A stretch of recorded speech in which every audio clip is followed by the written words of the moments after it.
आपल्या संविधानाचा, आपल्या स्वातंत्र्याचा उत्सव म्हणजेच 26 जानेवारी 1950.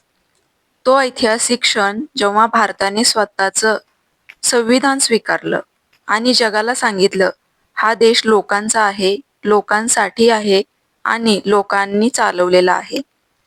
आपल्या संविधानाने आपल्याला दिलेले हक्क फक्त शब्द नाहीत, ते आपल्या स्वप्नांची, समानतेची आणि हक्काची हमी आहेत. इथे महत्त्वाचा आहे तो भारतीय असण्याचा अभिमान. आज आपण तिरंगा पाहतो तेव्हा फक्त 3 रंग दिसत नाहीत. केशरी सांगतो त्याग आणि धैर्य, पांढरा रंग सांगतो शांती आणि सत्य, हिरवा रंग सांगतो आशा आणि प्रगती. हा तिरंगा आपल्या जवानांच्या बलिदानाने फडकतो, शेतकऱ्यांच्या घामाने पवित्र होतो आणि सामान्य माणसाच्या मेहनतीने उंचावतो. आजचा दिवस आपल्याला आठवण करून देतो की स्वातंत्र्य मिळवणं सोपं नव्हतं,